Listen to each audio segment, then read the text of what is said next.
Hey guys, it's Miss Simpson. Yesterday we read Chapter 7 of our read aloud that we're doing right now by Judy Blume, Tales of a Fourth Grade Nothing. And today we're going to read Chapter 8. We left off last time with Fudge destroying Peter's project and also Fudge cutting his hair. Crazy, right? This little boy is crazy. So let's read Chapter 8. It is called TV Star. All right, Aunt Linda is my mother's sister. She lives in Boston. Last week she had a baby girl, so now I have a new cousin. My mother decided to fly to Boston to see Aunt Linda and the new baby. I'll only be gone for the weekend, my mother told me. I was sitting on her bed watching her pack. I know, I said. Daddy will take care of you and Fudge. I know, I said again. Are you sure you'll be all right? She asked me. Sure, why not? Will you help Daddy with Fudge? Sure, Mom, don't worry. I'm not worrying, it's just that Daddy is so... Well, you know, he doesn't know much about taking care of children. Then she closed her suitcase. We'll be fine, Mom, I said. I was really looking forward to the weekend. My father doesn't care about keeping things neat. He never examines me to see if I'm clean, and he lets me stay up late at night. On Friday morning, all four of us rode in the elevator to say goodbye to my mother. Henry looked at the suitcase. You going away, Mr. Hatcher? He asked. My mother answered, No, I am Henry. My sister just had her first baby. I'm flying to Boston for the weekend to help out. New baby, Fudge said. Baby, baby, baby. Nobody paid any attention to him. Sometimes my brother just talks to hear the sound of his own voice. Have a nice visit, Mrs. Hatcher, Henry told my mother when we reached the lobby. Thank you, Henry, my mother said. Keep an eye on my family for me. Will do, Mrs. Hatcher, Henry said, giving my father a wink. Outside, my father hailed a taxi. He put the suitcase in first, then held the door for my mother. When she was settled in the cab, my father said, Don't worry about us. We'll be just fine. Just fine. Just fine, Mommy, Fudge yelled. Bye, Mom. See you Sunday, I said. My mother blew us kisses. Then her cab drove away. My father sighed while Fudge jumped up and down, calling, Bye, Mommy, bye, bye, bye. I had no school that day. The teachers were at a special meeting, and my father said he'd take me and Fudge to the office with him. My father's office is in a huge building made of almost glass. It's really a busy place. You never see people just sitting quietly at desks. Everyone's always rushing around. A person could get lost in there. My father has a private office and his own secretary. Her name is Janet, and she's very pretty. I especially like her hair. It's thick and black. She has the longest eyelashes I have ever seen. Once I heard my mother say, Janet must have to get up at the crack of dawn to put on her face. My father just laughed when my mother said it. Janet's seen me before, but this was her first time meeting with Fudge. I was glad his hair was finally growing back. I explained right off about his teeth. He'll look a lot better when he's older, I said. He knocked out his front too. When he's 6 or 7, he'll get new ones. See? Fudge said, opening his mouth. All gone. My father said, Janet, the boys are going to be here for the morning. Can you amuse them while I clear up some work? Certainly, Mr. Hatcher, Janet said. You go ahead into your office and I'll take the boys on a tour of the rest of the agency. As soon as my father went into his private office, Janet took out her pocketbook. She reached in and came up with a hairbrush, some lipstick, and a bag of crackers.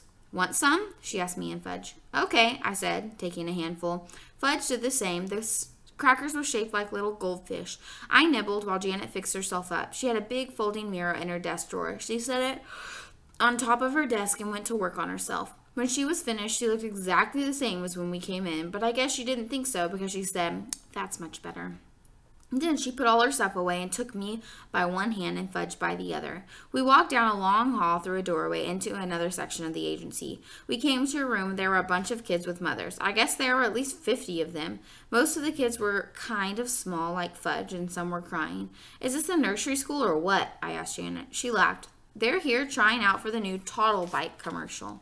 You mean they all want to be the kid who rides the Toddle Bike on TV? Yes, at least their mothers want them to be. Picks, Janet said. We can only use one. You mean only one out of all the kids is going to be picked? That's right, Janet said. Who picks him? I asked. Your father and Mr. Denberg are doing it. But of course Mr. Vincent, the president of the Toddle Bike Company, has to approve. Just then a door opened and a secretary came out. Next, she called to the waiting kids. Mr. Murray's next, a mother said. Oh, no, he's not, another woman called. Sally is next. Ladies, please, you'll all have a turn, the secretary said. Murray got to be next. He was a little red-headed kid who wasn't in the other room. He wasn't in the other room for 2 minutes when the door opened and a big man with a cigar in his mouth came out. No, no, no, he shouted. He's not the type at all. Murray was crying. His mother yelled at the big man. What do you know anyway? You wouldn't know a treasure if you found one. She shook her fist at him. Janet whispered to him, That's Mr. Vincent, the president of Toddlebike. Mr. Vincent walked to the corner of the room. He looked around at all the kids and he looked over at us. He pointed and called, There he is! That's the kid I want! I thought he meant me. I got excited. I could just see myself on TV riding the Toddlebike. All my friends would turn on their sets and say, Hey, look, there's Peter! Well, I was thinking about what fun it would be. Mr. Vincent came over to us and grabbed Fudge. He lifted him up. Perfect, he cried. He's perfect. The mothers who were waiting packed up their kids and left right away. Mr. Vincent took off with Fudge in his arms. Janet chased him, she called. But Mr. Vincent, you don't understand. I ran after Janet. Mr. Vincent carried Fudge into the other room. He announced, I found him myself, the perfect kid to ride the Toddlebike in my new commercial.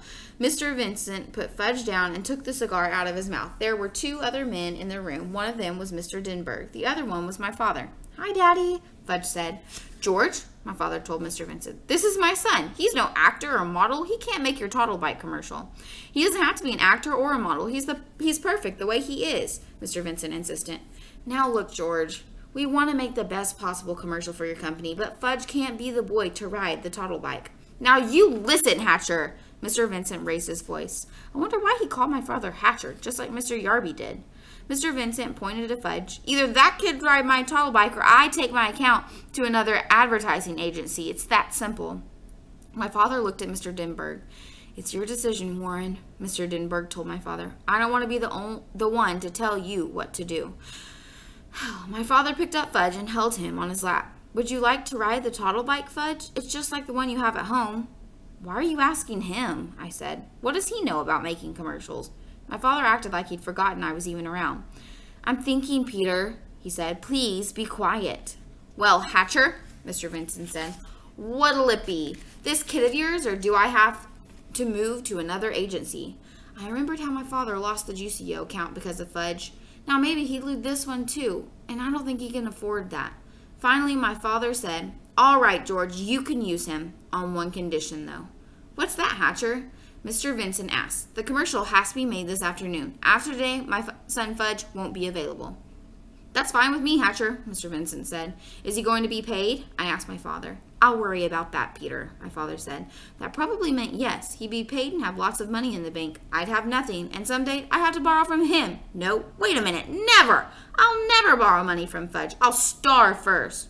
Can I at least watch when you make the commercial? I asked. Certainly, my father said. You can watch the whole thing. I turned to Mr. Denberg. Will Fudge be famous? I asked. No, not famous, but a lot of people will think he looks familiar, Mr. Denberg said. I turned to Mr. Vincent. Do you know he has no front top teeth? That's part of his charm, Mr. Vincent said. And he cut off all his hair 2 months ago. Well, he looks fine now, Mr. Vincent said. And he can't even talk in long sentences yet, I told everyone in the room. He doesn't have to say a word, Mr. Vincent told me.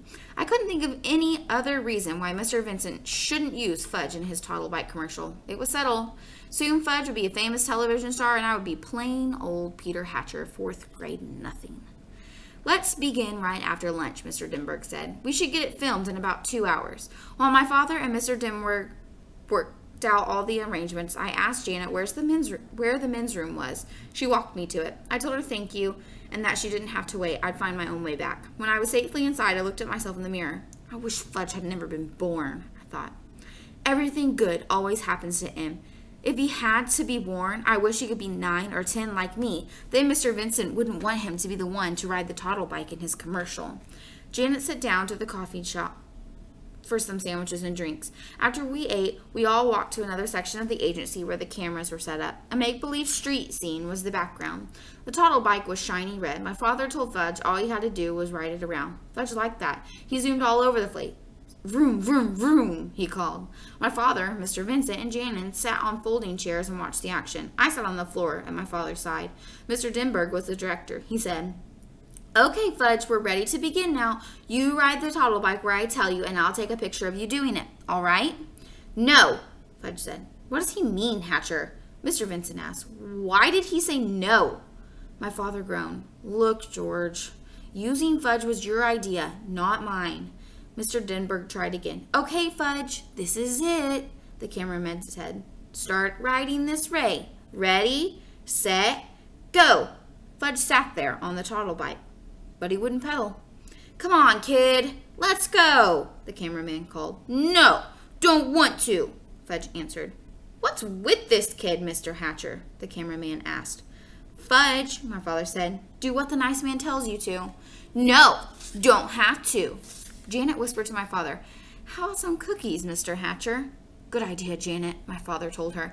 I have some Oreos right here, she said, patting her pocketbook. Shall I give them to him? One at a time, my father said.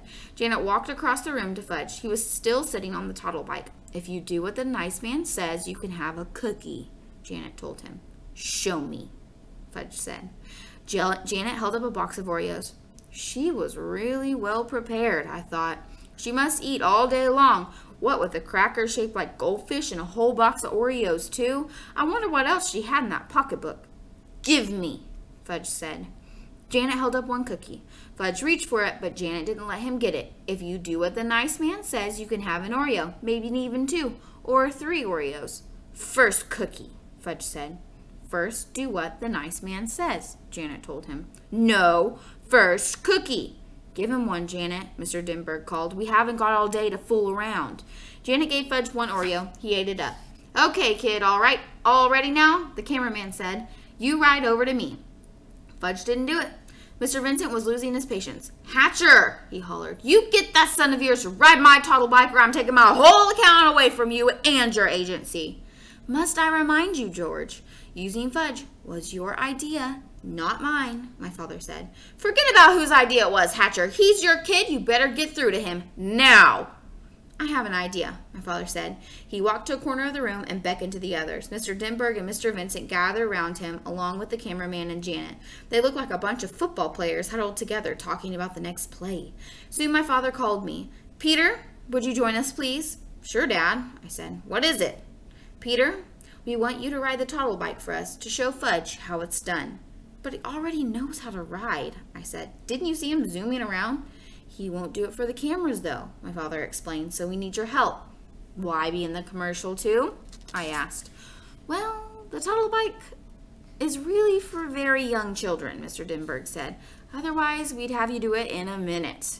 I got the message. It was like buying the shoes, and like at Dr. Brown's office, they were going to use me to get Fudge to do what they wanted him to. I wondered how anybody would ever manage my brother without any help. I walked over to Fudge and told him I was going to ride the toddle bike. Get off, I said. Fudge held onto the bike. No, mine. It's not yours, my father told him. But Fudge wouldn't move for anything. He closed his eyes and screamed. Can he scream loud when he tries?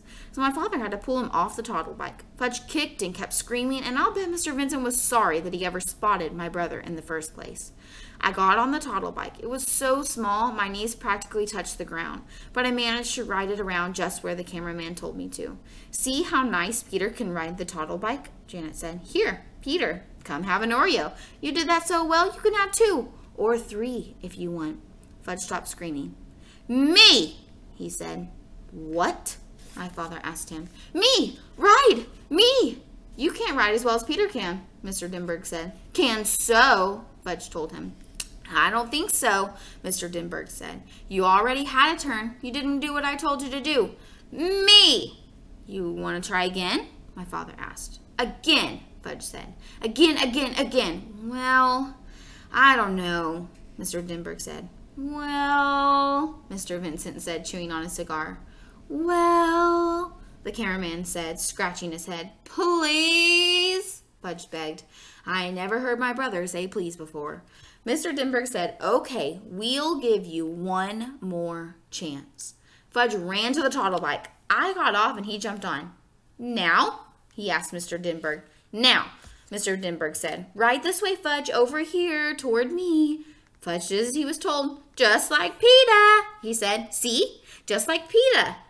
Janet gave me a kiss on my cheek. You saved the day, Peter Hatcher, she said. When she wasn't looking, I wiped off my face. Her kiss was too juicy. Blech.